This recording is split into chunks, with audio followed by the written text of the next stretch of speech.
이 시각 헤드라인입니다. 첫 번째 소식입니다. SK하이닉스가 AI 시장 개화의 수요가 큰 폭으로 확대된 HBM 시장에서의 우위와 고성능 서버용 D램 판매량 증가 등으로 지난해 역대 최대 매출과 영업이익을 기록했습니다. 지난해 4분기 영업이익 8조 원, 매출 19조 7,670억 원을 기록했다고 밝혔습니다. 두 번째 헤드라인입니다. 올해 한국 경제가 정치 불확실성이 겹치면서 수출과 내수 모두 어려울 것이라는 전망이 제기됐습니다. 피벗의 시대, 확신으로 미래를 준비하라는 주제로 2025년 한영 신년 경제 전망 세미나를 통해서 이러한 이야기들이 제기됐습니다. 세 번째 헤드라인입니다. TA항공의 주가가 장 초반 16% 넘게 급등했습니다.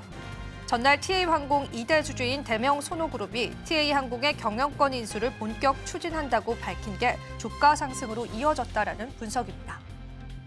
마지막 헤드라인입니다. 미국 캘리포니아 세너제이 SAP 센터에서 열린 갤럭시 언팩 행사의 주인공은 단연 AI였습니다.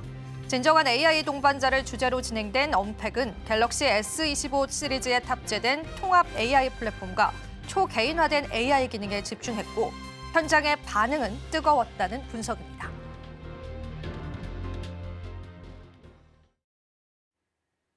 시청자 여러분 안녕하세요. 마켓 쇼쇼쇼 진행을 맡은 이지영입니다. 자, 오늘 국내 증시는 어제와는 사뭇 다른 분위기들 연출되고 있습니다. 어제 상승했던 많은 테마군들이 그대로 차익 실현 매물이 쏟아지고 있는데요.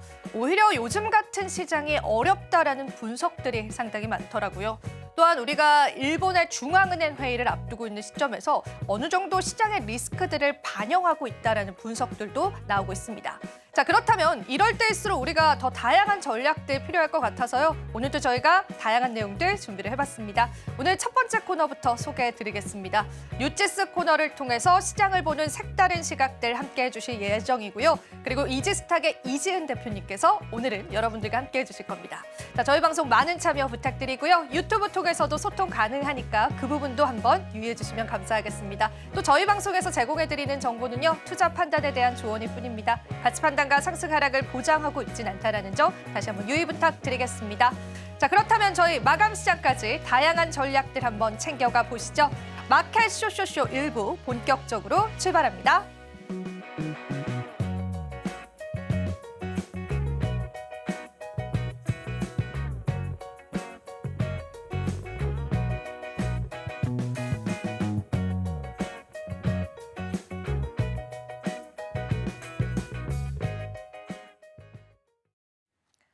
우리 시장 어제와는 온도차가 사뭇 다릅니다. 그래서 오늘도 다양한 전략들 필요할 것 같습니다. 자, 오늘 함께해 주실 분과 바로 한번 인사드려보겠습니다. 안녕하세요. 안녕하세요. 네, 오늘도 저희가 헤드라인 살펴볼 텐데요. 오늘 헤드라인 열어보고요. 또 이야기 바로 나눠보겠습니다. 자, 우리가 또 이 이야기를 안 할 수가 없잖아요. 역시나 트럼프발에 관한 다양한 이슈들이 있었는데요. 우주시대의 기회가 왔다라는 헤드라인입니다. 오늘 이 헤드라인은 어떻게 좀 풀어볼까요?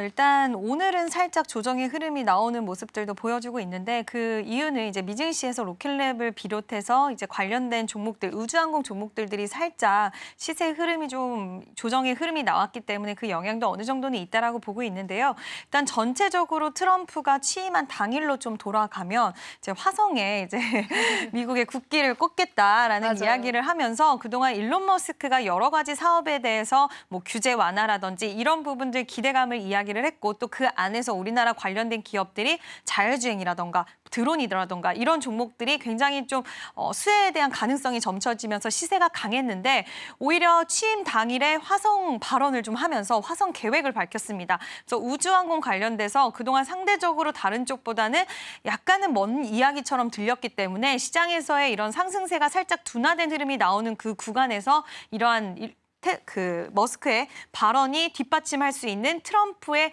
화성 계획이 또 밝혀지면서 이제 앞으로 우주항공 쪽은 좀 지속 봐야 되지 않을까라는 시장의 분위기가 형성이 되었고요. 특히 어제 같은 경우에는 루미르라는 기업을 필두로 해서 굉장히 강한 시세가 연출되는 종목군들이 많았고 이 시세 흐름은 그 이후에는 조금씩은 뭐 조정의 흐름들도 나올 수는 있겠지만 우주항공 관련된 종목군과 이 산업에 대해서는 지속적으로 우리가 좀 체크를 해봐야 되지 않을까라고 생각을 합니다. 네, 그렇습니다.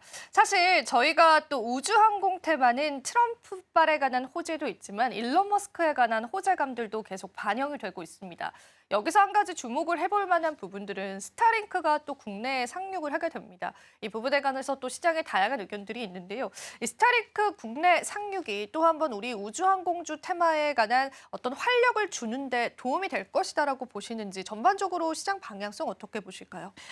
예전에는 사실 스타링크라는 이 단어가 나왔을 때는 생각보다 그 영향력이 좀 있었는데 지금은 계속 지연이 됐죠. 일정이 계속 미뤄지고 이런 과정 속에서 지금은 이 스타링크에 대한 모멘텀이 시장에서는 예전만큼은 그렇게 크게 파장이 있는 것 같지는 않고요. 다만 우리가 이 스타링크를 통해서 이제 앞으로 위성 통신에 대한 이런 시대들이 더 도래를 했다라는 부분, 그런 것들에 대해서 우리가 초격차 기술이라든지 이런 부분에 더욱더 다른 나라들의 이런 움직임이 빨라지는 상황 속에서 우리나라 특히 관련돼서 종목들 사실 어디를 봐야 될까 고민하시는 분들이 많아요. 뭐 통신 장비 쪽 봐야 되냐, 아니면 SK텔레콤이라든지 뭐 유플러스, KT 봐야 되냐라고 생각하시는 분들이 많은데 직접적인 수혜 쪽으로 봤을 때는 예전에 초반에 이야기 나왔을 땐 통신 장비주들이 좀 움직였었거든요.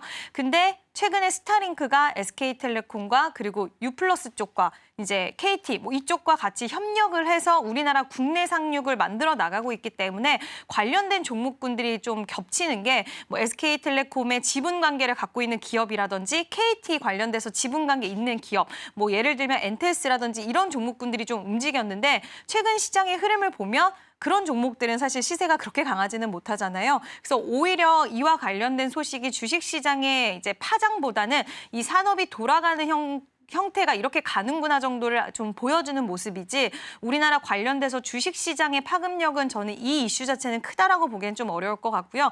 다만 이제 워낙 일론 머스크가 우주 항공 관련된 사업들에게 이제 규제 완화를 통해서 빠르게 수익성을 가져가려는 모습들을 보이고 있기 때문에 그와 관련돼서의 기대감은 좀 지속될 수 있지 않을까. 그래서 그쪽 관련돼서 좀 정책 쪽의 모멘텀을 좀 체크를 해볼 필요가 오히려 있지 않을까라고 생각을 합니다.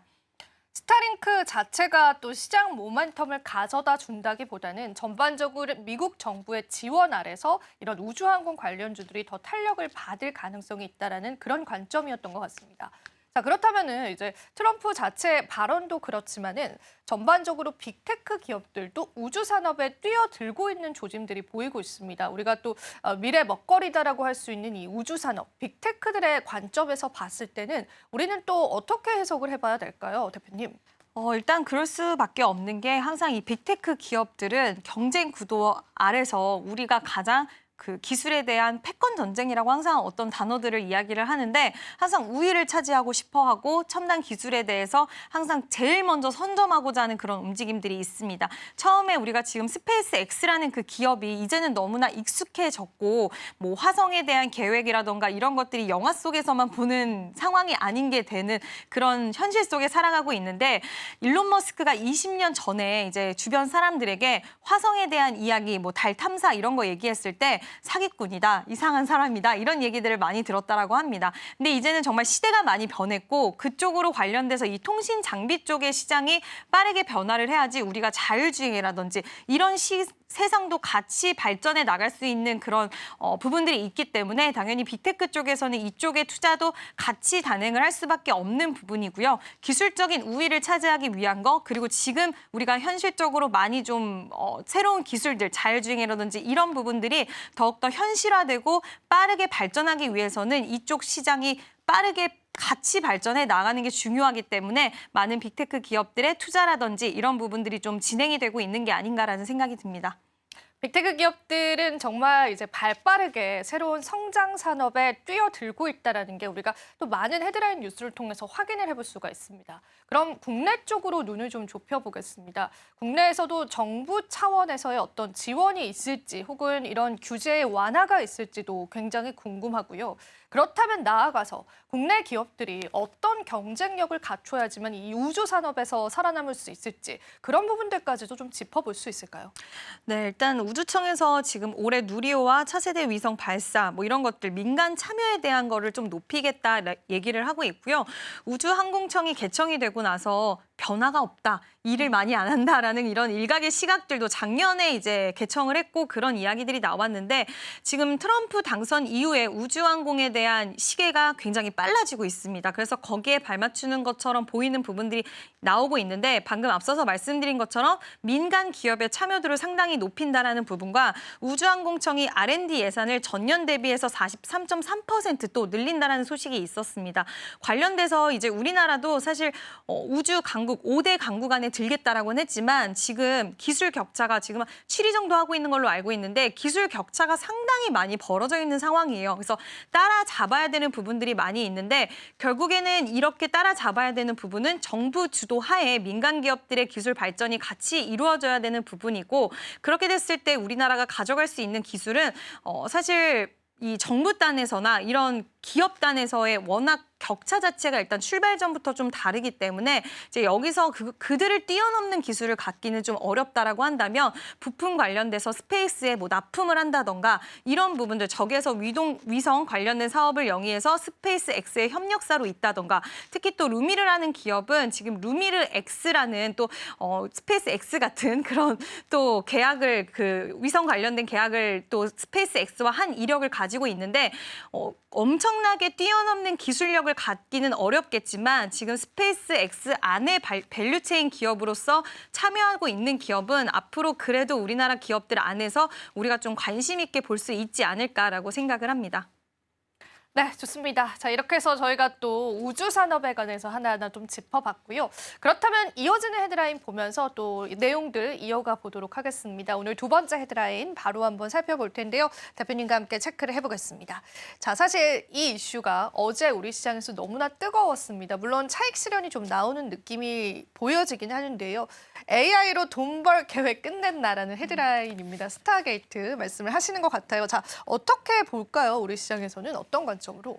어저께는 이 뉴스에 굉장히 환호를 했습니다. 맞아요. 이 스타게이트가 사실 금액이 거의 700조가 넘는 금액입니다. 뭐 처음에는 1,000억 달러 투자부터 시작을 한다라고 얘기를 했지만 지금 오픈 AI, 소프트뱅크 그리고 오라클의 합작사인데 이 기술적인 참여 회사가 또 있습니다. 거기에 ARM과 엔비디아가 또 참여를 하는데 MS도 마찬가지고요. 근데 엔비디아가 참여를 한다? 그럼 당연히 우리나라에서는 솔깃할 수밖에 없는 게 엔비디아라고 한다면 SK 하이닉스가 그 낙수효과 가져갈 수가 있고 그 안에서 소부장 기업들도 같이 좀 수혜를 받을 수가 있는데 엔비디아의 이 GPU는 지금 AI 확장 시장에 있어서 계속해서 굉장히 필요하다라는 평가를 받고 있고 그 안에서 지금 반도체가 수혜를 받을 수 있을 것이다. 그리고 데이터 센터 건설을 하고 있는데 전력기기 관련돼서 수요가 계속해서 늘어날 것이다. 그 수요에 대한 부분들은 원전까지도 기대 심리를 좀 작용시켜줬는데요.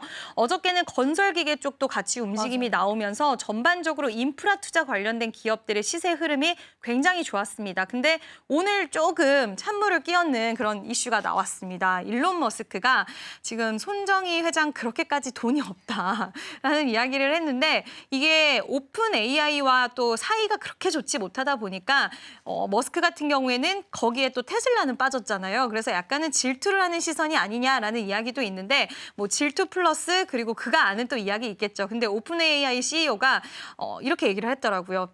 당신의 기업이 빠졌다라고 해서 이렇게 찬물을 끼얹지 마라라는 식의 이런 발언을 했는데 이 부분은 좀 더 지켜볼 필요는 있겠지만 어쨌든 우리가 이 이슈를 통해서 확인할 수 있었던 부분은 트럼프 당선인은 결국에 트럼프 대통령은 지금 AI 시장의 이런 기술 경쟁에서 우위를 차지하기 위해서 투자라는 단어를 가장 키워드로 세운 것 같아요. 그럼 결국엔 많은 투자들이 이루어질 거고 규제 완화가 이루어지게 된다면 그 안에서 기회를 찾을 수 있는 우리나라 기업들이 분명히 있을 것이고 그게 대표적으로 저는 반도체, 뭐 원전, 건설 전력 기기라고 생각을 하는데 여기서도 종목 선별이 굉장히 중요한 게 이미 미국에 진입을 해 있거나 미국에서의 매출처를 만들어내는 기업들, 낙수 효과를 확실히 받을 수 있는 쪽의 기업들이 단순 기대감으로 움직이는 게 을 좀 갖고 쭉 갈 수 있는 우상향을 할 수 있는 변동성을 중간중간 보이더라도 계속 끌고 갈 수 있는 종목군이 아닐까라고 생각이 들어서요. 그런 종목군들은 여전히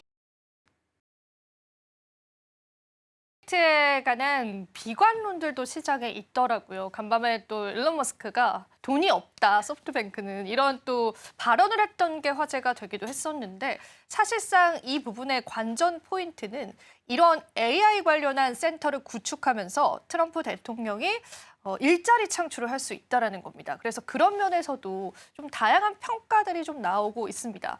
저의 또 개인적인 생각이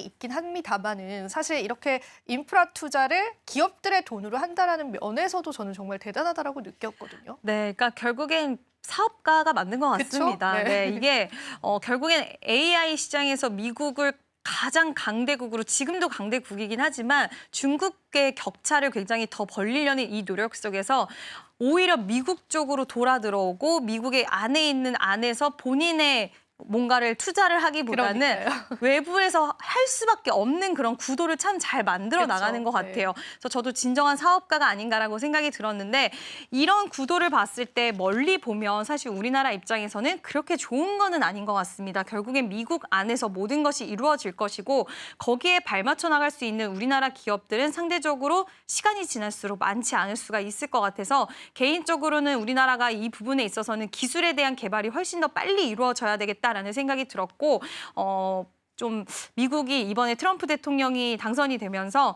미국 입장에서는 참 강한 대통령이지만 다른 나라 입장에서는 쉽지는 않을 수 있다. 그 분위기에 맞추는 종목군들과 섹터를 봐야 되지 않을까라고 생각을 합니다. 호재도 있지만 리스크도 있다라는 부분에서 양날의 검이지 않을까 싶습니다. 그래서 우리가 발빠른 대응이 무엇보다 중요할 것 같은데요. 일단 이거 하나만 마지막으로 좀 여쭤보겠습니다. 오늘 같은 경우에는 이런 섹터군들이 일제히 차익 실현을 하는 모습들이 보여졌습니다. 대응책도 조금 필요할 것 같아서 투자자 관점에서는 어떤 대응들이 필요할까요? 네, 일단은 결국에는 우리가 방금 우리가 계속 이야기한 게 미국이 너무 좋고 우리나라까지 얼마나 그 효과가 이루어질까, 이어질 거를 의문을 가지고 있잖아요. 투자자들의 입장도 마찬가지인 것 같습니다. 여기서 과연 이게 결국에는 실적으로 이뤄지고 결국엔 실체가 있는 기업들이 있어야 되는데 그 기업들에 대한 물음표가 뜨다 보니까 시장에서는 그거에 따른 좀 테마성의 종목의 움직임을 보이는 쪽이 뭐 우주 항공이라던가 이쪽에서는 나타나는 것 같고요.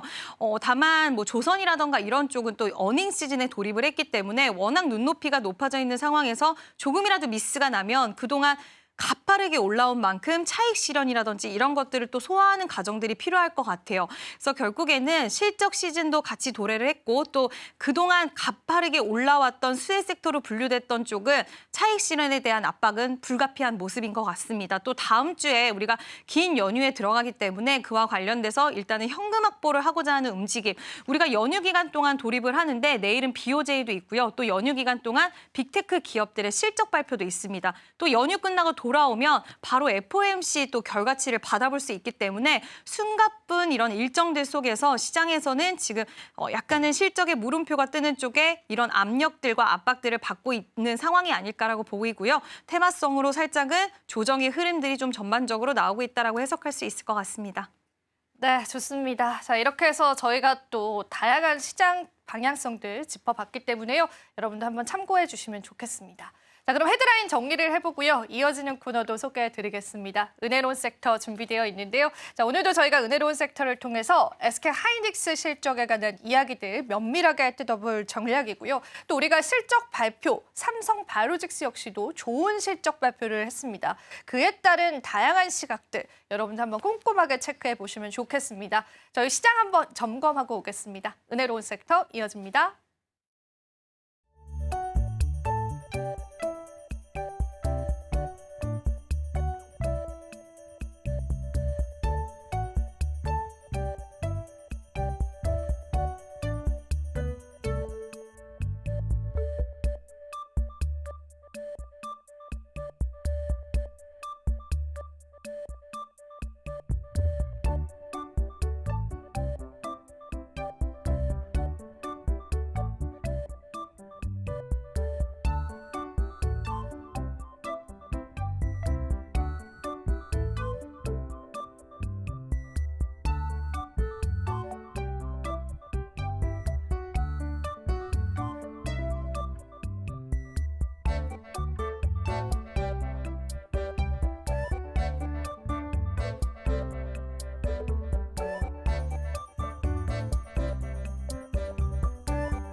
네, 은혜로운 섹터 장은희입니다. 제가 엊그제쯤이었나요? 은혜로운 섹터에서 SK 하이닉스 실적 전망치에 대해서 이야기를 드린 바가 있었는데 오늘 드디어 나왔습니다. 어떤 내용이었냐 살펴보도록 할게요. 일단 매출, 영업이익, 순이익까지 창사 이래 역대 최대를 기록했다라는 소식 들어왔습니다.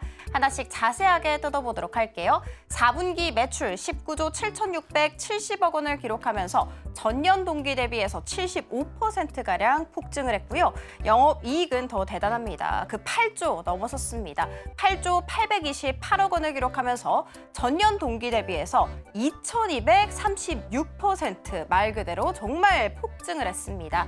보이시는 것처럼 2023년 2분기부터 시작해서 매출과 영업이익 꾸준하게 증가세를 보이고 있는 거 표를 통해서 확인을 시켜드리도록 할 테고요. 일단 분기 영업이익 기준으로 봤을 때 부동의 삼성전자를 제치고 사상 처음으로 1등 자리를 꿰차는 데 성공을 한 SK 하이닉스였습니다. 자, 연간 기준으로 살펴보도록 할게요. 2024년, 그러니까 작년 매출액 66조 1,930억 원을 기록하면서 전년 대비해서 102% 폭증을 했고요. 이 수치는 종전 최고치였던 2022년보다도 무려 21조 원 이상 더 높은 금액입니다. 자, 그리고 영업이익 같은 경우에도 23조 4,600억 원 이상을 기록했는데 역시나 영업이익 기준으로 봤을 때 매물이 초호황기였던 2018년보다도 2조 6천억 원이나 더 높은 수치를 기록을 했죠.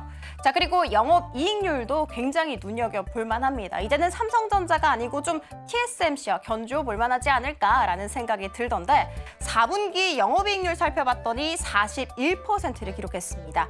TSMC가 동기간 49%의 영업이익률을 기록했던 거 참고 부탁드리도록 할 테고요.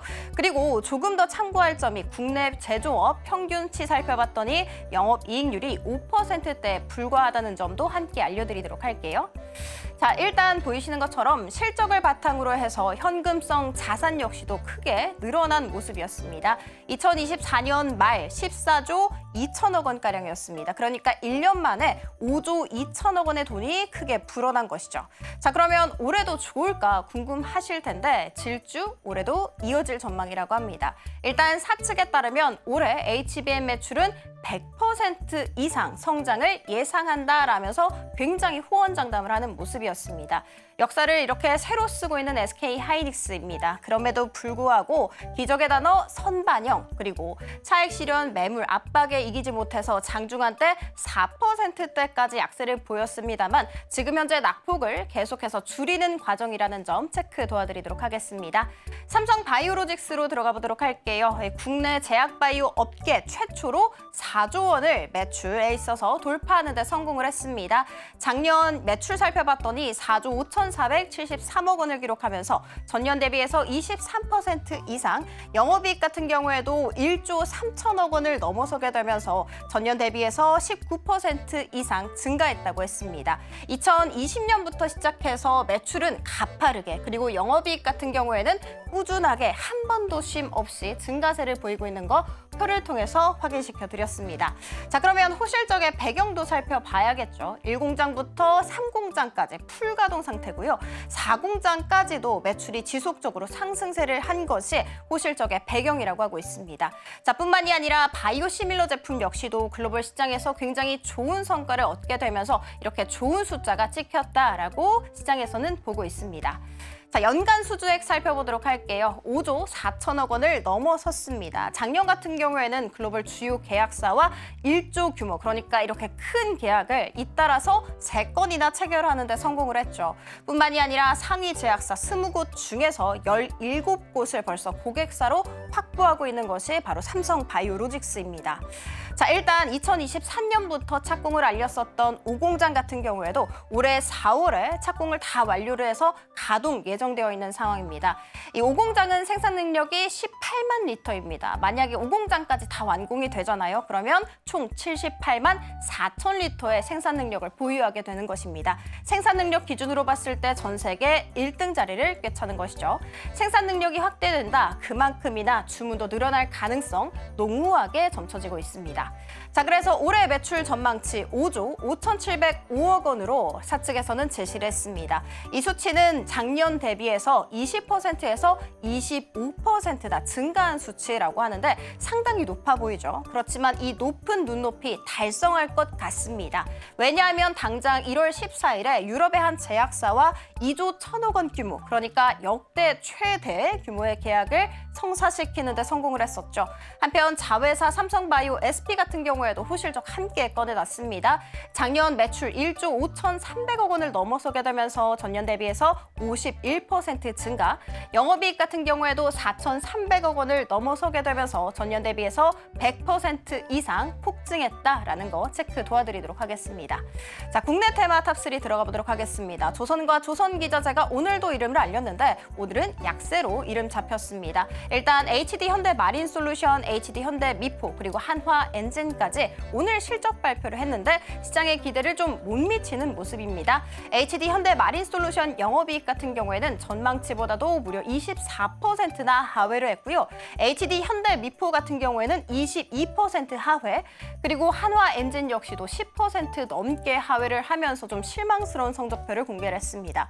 뿐만이 아니라 최근 상승이 잘 나왔었죠. 여기에 따른 차익 실현 매물도 대거 출회가 되면서 HD 현대 마린솔루션 같은 경우에는 두 자릿수까지 약세를 보였고요. HD 현대 미포 역시도 7% 이상 밀려나는 움직임 포착되기도 했습니다. 자, 양자암호와 우주항공 준비했습니다. 이 두 섹터의 특징은 취임 이후에 급등이 나왔다라는 것이죠. 이 급등에 따른 차익 매물 출회에 대거 연출되고 있습니다. 미증시에서도 그대로 나타나는 모습, 특히 아이온Q 7% 넘게, 퀀텀 컴퓨팅 같은 경우에도 3% 넘게 밀려나면서 장을 마감지었고요. 우주항공 쪽에 있어서는 로켓랩이라는 종목이 5% 넘게 내림세를 보이기도 했습니다. 이 흐름 그대로 우리 국내장에도 또 반영이 되면서 KCS와 XKT 같은 경우에는 지금 5에서 한 7%대까지 내림세를 보이기도 했고요. AP 위성 역시도 4%대 내림세 걷고 있습니다. 마지막으로 아이폰 준비를 해봤습니다. 오늘 LG 이노텍도 또 실적 발표를 했습니다. 4분기 영업이익이 전년 동기 대비해서 50% 가깝게 쪼그라들면서 좀 실망스러운 성적표였어요. 그리고 LX 세미콘 같은 경우에는 방열기판 외 신산업에 좀 제동이 걸렸다라는 이슈 받아가게 되면서 LG 이노텍과 LX 세미콘 나란히 7% 안팎의 약세를 그리기도 했고요. 특히 LG 이노텍 같은 경우에는 연이틀 좀 약세를 그리기 시작하면서 오늘 52주 최저가를 또다시 달성했다라는 거 체크해드리도록 하겠습니다. 자, 지금까지 은희로운 섹터 함께 살펴봤습니다. 이어지는 오이슈 시간에는요, 곧 설 연휴가 정말 길게 시작됩니다. 일단 웃고는 있는데 변동성이 또 예상이 되는 상황이잖아요. 그래서 지금 현 시점에서 어떻게 투자 전략 짜야 할지 궁금하실 것 같습니다. 자, 그러니까 다음 코너도 기대하 쇼쇼쇼!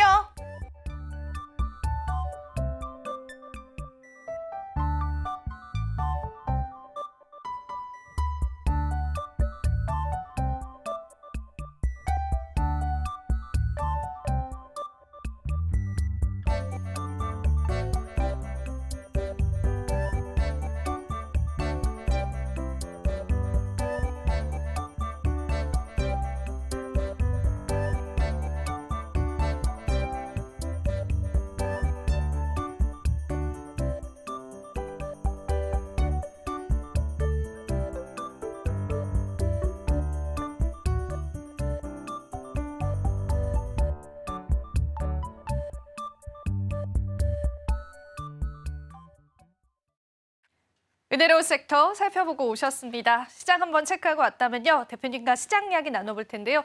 대표님, 오늘 시장 한 줄 평으로 이야기 한번 들어보겠습니다. 어떤 한 줄 평 주실까요?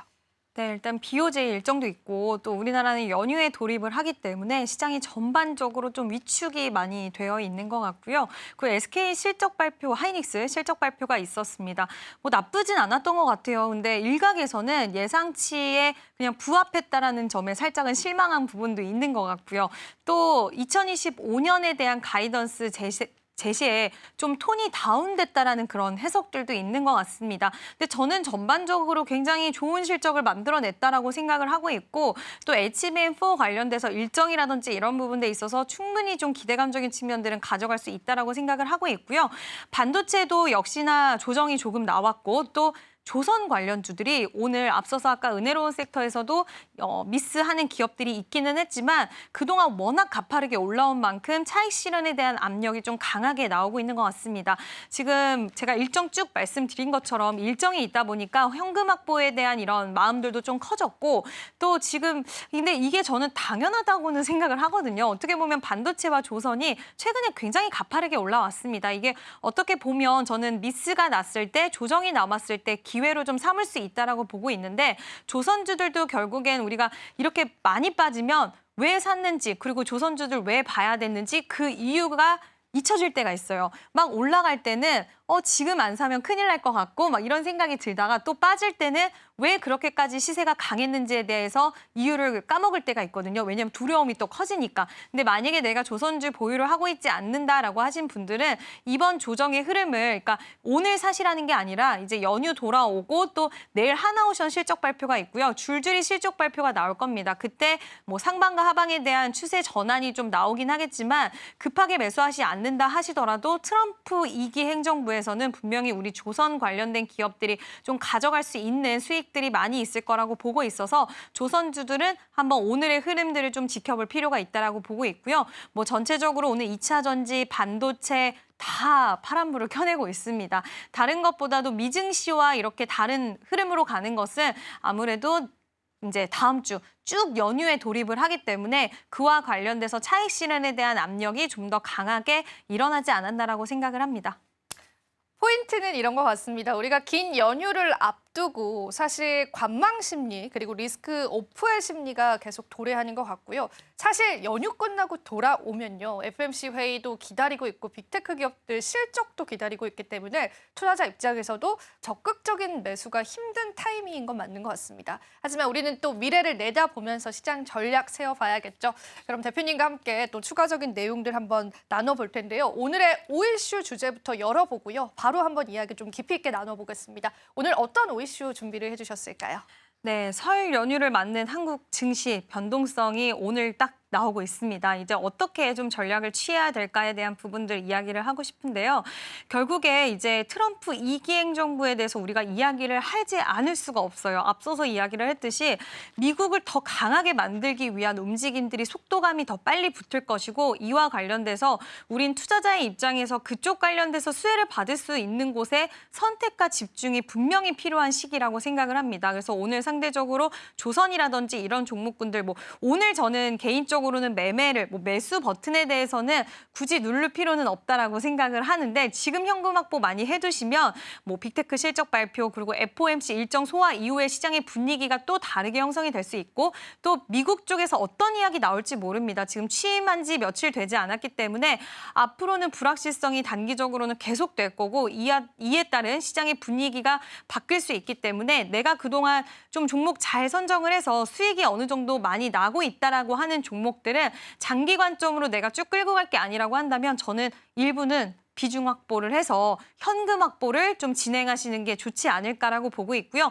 내일 BOJ 일정이 있습니다. 지금 일본 시장을 움직이는 흐름들을 체크하시는 분들은 내일 금리 인상 안 할 수도 있겠다라는 일각의 시각들이 많아요. 그러니까 퍼센테이지로 보면 금리 인상에 대해서 지금 굉장히 과반수 이상이 나오고 있었지만 지금 일본 증시 움직이는 거 보니까 별다르게 나쁘지가 않네? 그러면 금리 인상이 아니라 동결로 가는 거 아니야라는 시장의 해석들도 좀 많이 있기는 하지만 어떤 변동성을 수반해서 올지는 모른다는 거. 그래서 오늘 같은 날에는 오히려 내가 그동안 수익을 많이 극대화했던 종목들이 있다라고 한다면 일부라도 좀 수익을 챙겨 놓으시는 전략, 뭐 비중이 많다라고 한다면 그런 전략이 유효하지 않을까라고 생각을 하고 있고요. 지금 아직 1월 달밖에 되지 않았습니다. 이제 앞으로 투자할 수 있는 기회가 무궁무진하게 열려 있고요.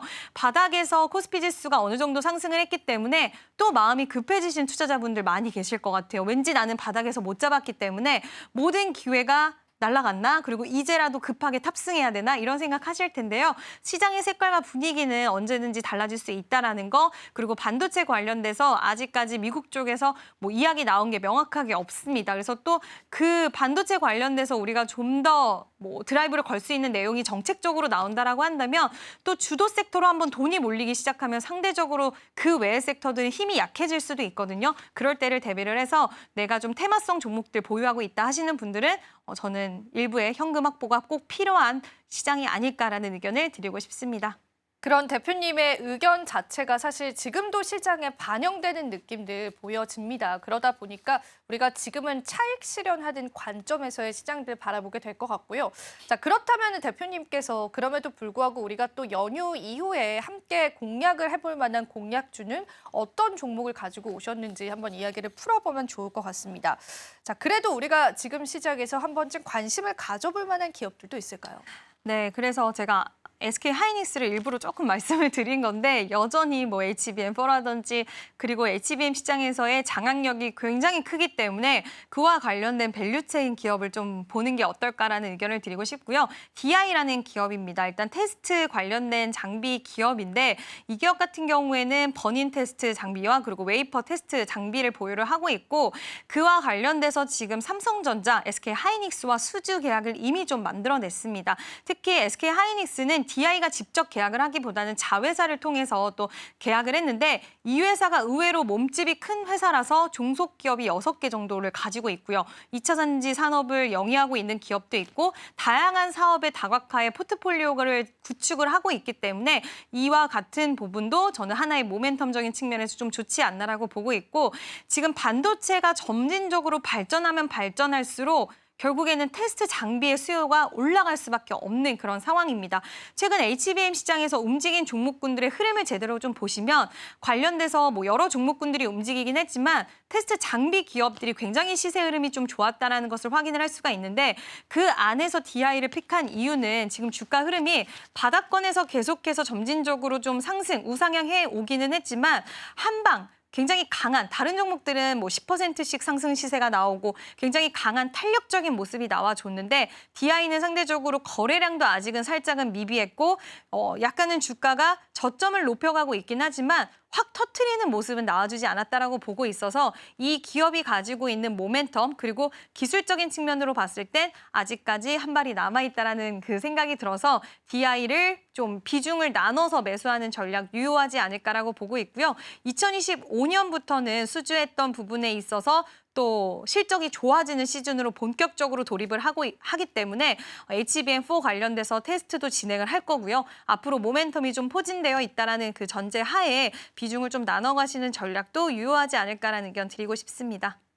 전반적인 내용 자체의 골자는 HBM 관련주들은 여전히 또 국내 증시에서 강할 것이다라는 게 좀 예측이 되는 시점입니다.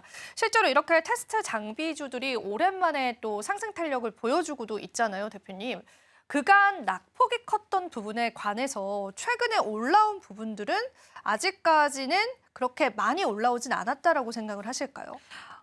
일단 그때 이제 우리가 HBM 시장에 대한 기대감이 엄청나게 폭증을 했을 때 주가 흐름들이 특히 한미반도체 같은 경우에는 정말 고공행진을 했습니다. 그때 대비해서 주가는 여전히 아직까지도 상방이 상당히 많이 열려있는 상황인데 물론 여기서 가장 중요한 건 계속 성장을 할 수 있어야지 이제는 주가가 멈추는 게 아니라 조정을 거쳤기 때문에 다시 한번 레벨업이 될 수가 있는 건데 이 키워드를 찾을 수 있는 부분이 지금 AI 인프라 투자 관련돼서 뭐 발목을 잡는 내용들도 나오긴 하지만 트럼프는 계속해서 AI 시장을 확장시키기 위한 강력한 그런 움직임들을 보일 거라고 생각을 하고 있고 그 중심에는 결국에 엔비디아가 함께 갈 수밖에 없는 흐름이기 때문에 그와 관련돼서 저는 HBM 기업들 기술적으로도 상방이 열려 있지만 앞으로 성장에 대한 부분들도 같이 이어갈 수 있다라고 보고 있어서 그동안 바닥에서 굉장히 가파르게 올라온 만큼 어느 정도의 조정 흐름들은 좀 나올 수는 있겠지만 이제는 시계가 빨라졌다라고 생각을 하고 있고요. 긍정적인 관점 지속 열어두셔도 되지 않을까라는 의견을 드리고 싶습니다. 계속 지속되는 관점에서 바라보시면 좋겠고요. 마지막으로 대표님께 가격 전략 한번 여쭤보도록 하겠습니다. 네, 일단 DI 같은 경우에는 지금 그동안 숨바쁘게 올라왔고 21,000원이 좀 저항대, 1차적으로 좀 저항대로 작용될 가능성이 있어서요. 21,000원 부근을 일단 1차적인 목표가로 한번 제시를 해드리고요. 그 이후에 일단 제가 목표가와 손절가를 시장의 분위기가 변동성이 있어서 일단 타이트하게 좀 잡아드리고요. 21,000원으로 일단 제시를 해드리고 손절선 같은 경우에는 21선을 이탈하지 않는 범위 내인 16,500원으로 제시를 해드리도록 하겠습니다. 네, 그래서 저희가 또 구체적인 가격 전략들까지도 대표님과 함께 받아보는 시간이었습니다. 자, 오늘도 다양한 말씀들 해주셨습니다. 저희가 또 오늘 이번 또 5이슈는 여기서 마무리해보도록 하고요. 이어지는 넥스트 마켓도 많은 시청 부탁드리겠습니다. 대표님 오늘도 도움 말씀 고맙습니다.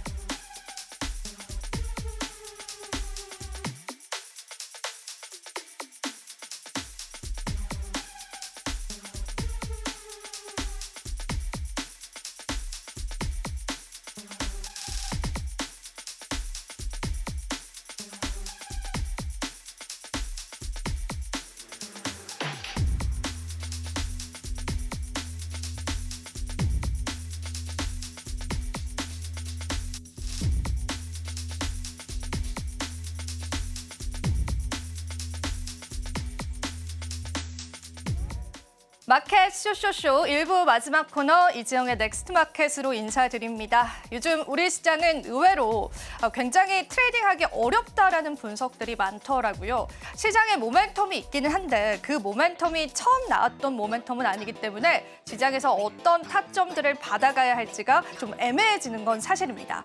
게다가 연휴를 앞두고요. 차익 실현 매물들이 쏟아지고 있잖아요. 그래서 어떤 관점으로 시장을 봐야 할지가 조금 더 어려워진 것 같습니다. 자, 넥스트 마켓을 통해서요. 다가오는 일정들 체크를 해보고 그와 관련한 시장의 모멘텀들 그리고 더 나아가서는요. 올해 상반기 기다리고 있는 대여 IPO에 관한 이야기들까지도 준비를 했습니다. 하나하나 저와 함께 체크해 보시겠습니다. 자, 우선은 일정 체크를 해보겠습니다. 오늘 시장에서도 다양한 뉴스들이 쏟아져 나왔습니다. 일단 우리가 미국의 실업수당 청구 건수는 오늘 한국 시간으로 밤 10시 30분에 발표가 될 예정이라서 일단 월가에서는 이 실업수당 청구 건수에 주목하는 분위기들이 연출이 됐다라고 보시면 되고요. 그리고 오늘 시장에서 삼성전자의 갤럭시 언팩에 관한 이야기들이 많이 쏟아져 나왔죠. 사실 저희가 이전부터 일정적으로 짚어드렸었던 내용이긴 한데요. 관련해서 AI가 탑재된 온 디바이스 갤럭시 신제품을 발표하면서요. 시장에 뜨거운 관심을 받고 있습니다. 하지만 주가 방향성은 다소 부진하다라고 풀이가 되고 있습니다. 트럼프가 다보스 포럼서 연설을 할 건데 아직까지 특별한 속보가 들려오고 있지는 않습니다. 관련해서 또 추가적인 시장의 모멘텀이 될 수 있기 때문에 체크해 보시고 어제도 말씀드렸지만 이 다보스 포럼의 주제 자체도 AI이기 때문에요. AI 관련 테마들의 파생력들도 여러분들이 한번 살펴보면 좋겠습니다. 자, 오늘 하이닉스 실적 나오고 나서 오히려 시장에서는 하락하는 흐름들까지도 여러분들은 확인을 해보실 수 있었습니다. 중요한 건 내일이 될 것 같습니다. 내일 정말 굵직한 일정이 있는데요. 앞서서 저희가 같이 이야기를 나눴지만 BOJ 회의를 통해서 일본의 금리 인상 여부가 발표가 됩니다. 물론 시장의 의견은 반반입니다. 동결과 혹은 인상에 관해서. 하지만 대부분의 증권사들의 의견은요. 인상을 할 것이다라고 보고 있습니다. 그 근거 중에 하나가 일본의 CPI 지표인데요. 이 CPI 지표가 2.7을 나타내면서 당초에 일본의 중앙은행이 목표치로 했었던 2%를 2년 8개월간 상회하는 수치다라고 합니다. 그 부분 때문에 이번에는 금리 인상이 불가피할 것이다라는 가능성이 대두가 됐고요. 그렇다면 우리는 또 한 번 블랙 먼데이와 같은 사건을 겪어야 하는 것인가에 관해서 또 시장의 고심도 깊어지는 것 같습니다. 관련한 내용 내일 저희가 추가적으로 체크를 해드릴게요. 자, 그리고 종전 회담 가능성이 또 한 번 거론이 되면서요. 이런 우크라이나 테마들에 관한 반짝 상승도 시장에서 예상이 되고 있습니다. 기재부 쪽에서 일자리 전담반을 개최했습니다. TF팀이라고 하죠. 그런데 지금 현재 시장에서 정책 테마주들이 뜨겁잖아요. 그래서 우리가 같은 모멘텀으로 바라본다면은 시장에서 또 하나의 테마가 형성될 수 있다라는 부분들도 여러분들 체크해 보시면 되겠습니다. 그리고 내일 중요한 실적 발표도 있습니다. 특히나 하나오션과 LG 에너지 솔루션은요. 우리가 또 대표적인 2차 전지 대장 대장주 그리고 또 조선 대장주이기 때문에 관련한 시장의 흐름들 체크해 보셔야 될 것 같고요. 보시는 바와 같이 조선주들이나 건설 기계주들은 시장의 눈높이가 너무나 높았기 때문에요. 오히려 실적 발표 이후에 주가가 하락하는 경향들이 있었다는 것도 여러분들이 살펴보시면 좋으실 것 같습니다. 자, 그렇다면 본 주제로 넘어가서요. 우리가 IPO 일정들 체크를 해봐야겠죠. 그 전에 최근에 공모주 한파를 녹인 LG CNS에 관한 열기가 굉장히 뜨거웠습니다. 굉장히 많은 경쟁률을 나타내기도 했었고요. 생각보다 선방했다라는 의견들이 시장에 굉장히 많았습니다. 자, LG CNS IPO에 관한 결과치들을 분석을 해봤는데요. 수요 예측에 관한 경쟁률은 114대 1을 나타냈고요. 그리고 일반 투자자 대상으로 한 경쟁률은요, 123대 1을 기록하기도 했습니다. 최종 공모가는 상단으로 잡혔습니다. 여기 보시는 61,900원이 최상단이었는데요. 즉 상단으로 발표가 되면서 굉장히 많은 열기들을 끌어모았다라는 분석들이 나옵니다. 사실 이 LG CNS는요, SI 업계의 빅3이기 때문에 앞으로도 기대가 되는 기업이고요. 영업이익률도 4년 연속 계속되는 상승률을 나타내기도 했습니다. 2월 5일 날 상장을 하게 된다면은 이 기업에 관한 주가도 궁금하실 테고 관련주들도 궁금하실 텐데요. 관련주들 한 번 더 정리를 해봤습니다. 굉장히 많은 지분을 가지고 있는 LG부터 관련한 SI 업계 관련주들을 체크를 해보실 필요가 있을 것 같습니다. 거기에다가 추가적으로 지금 과연 상장 첫날 얼마나 상승할 것이냐가 또 시장의 관심사이기도 한데요.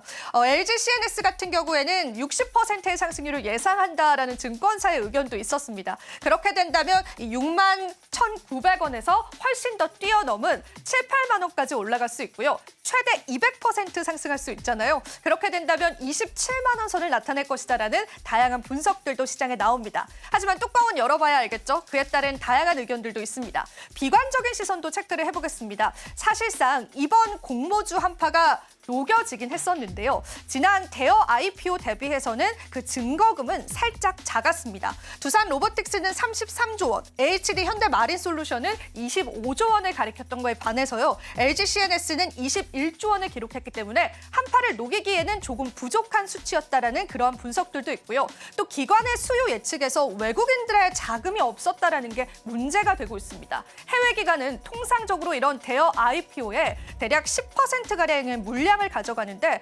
이번에는 단 3%밖에 되지는 않았습니다.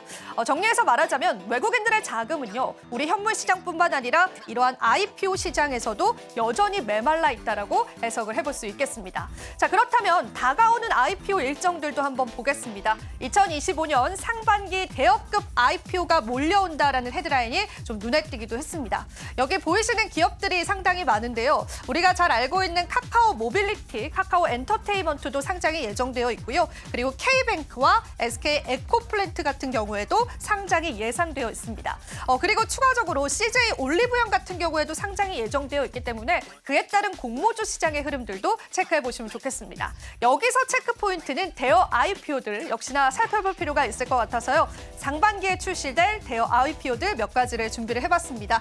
달바 글로벌도 예상 기업 가치를 7천억 원으로 내다보고 있고요. 올 상반기 아마 3월 정도에 IPO를 추진하지 않을까라는 그러한 의견들이 나오고 있습니다. DN솔루션즈는 가장 큰 대여 IPO가 될 것 같습니다. 예상 기업 가치는 6조에서 7조 원을 내다보고 있고요. 그리고 서울보증보험은 예상 기업 가치가 2조에서 3조 원을 바라보고 있습니다. 특히나 이번에 LG CNS의 공모주가 어느 정도 흥행을 하자 이 서울보증보험 측에서 발빠르게 IPO를 준비하고 있다는 소식들도 전해져 왔습니다. 관련한 테마들도 체크를 해보시고요. 롯데 글로벌로지스 같은 경우에도 예상 기업 가치가 1조에서 2조 원 가량이고 올 상반기 그러니까 3월에서 4월 사이에 IPO가 추진될 가능성이 있다라고 합니다. 여기서 한 가지 더 말씀드리자면요. 4월 달 된다면 IPO에 관한 금융법이 소폭 조정이 됩니다. 그래서 이런 대여 IPO들이요. 아마 4월 달 이전에 서둘러서 상장을 시행하지 않을까라고 하는 증권가의 분석까지도 확인해 보실 수가 있습니다. 자, 그렇다면 우리가 상반기 대여급 IPO들 한번 일정 정리를 해보면서요. 구체적인 이야기들은 또 추후에 나눠보도록 하고요. 자, 그렇다면 저희 암호화폐 시장 흐름도 체크를 해보셔야겠죠. 글로벌적으로 시선을 한번 저희가 넓혀보도록 하겠습니다. 자, 비트코인 오늘 오늘도 조정세를 나타내고 있습니다. 현재는 102,400달러 선을 나타내면서요. 전반적으로 암호화폐 시장에 관한 메마른 자금들이 확인이 되고 있습니다. 특히나 트럼프 취임 이후에 이렇다 할 코멘트가 없었다라는 게 시장을 끌어내리는 데 주요한 요인이 되기도 했고요. 지금 보이시는 것처럼 알트코인 쪽으로의 수급도 메말라 가고 있습니다. 이더리움 같은 경우에도 현재는 마이너스 0.8% 나타내고요. 솔라나도 오늘은 2%가량 하락하고 있습니다. 또한 도지코인도 보겠습니다. 2.76% 하락하면서 비교적 강한 하락세 나타나면서요. 전반적인 밈코인 쪽에 관한 차익 실현 매물들도 쏟아지고 있습니다. 특히나 이 트럼프 밈코인, 빗썸과 코인원에 상장을 하면서 엄청난 거래 대금을 기록하고 있는데요. 그에 따라서 또 밈코인 쪽으로의 자금 이동 현상들도 우리 크립토 시장에서 체크해 보실 수 있겠습니다. 자, 이렇게 해서 저와 함께 크립토 시장까지 체크를 해보셨습니다. 오늘도 도움되셨을 시간이길 바라고요. 저희 방송에서 제공해드리는 정보는 투자 판단에 대한 조언일 뿐입니다. 가치 판단과 상승 하락 보장하고 있진 않다라는 점 다시 한번 유의 부탁드리겠습니다. 저희는 잠시 뒤 2부에서 다시 찾아뵙도록 할게요. 시청해주신 여러분 고맙습니다.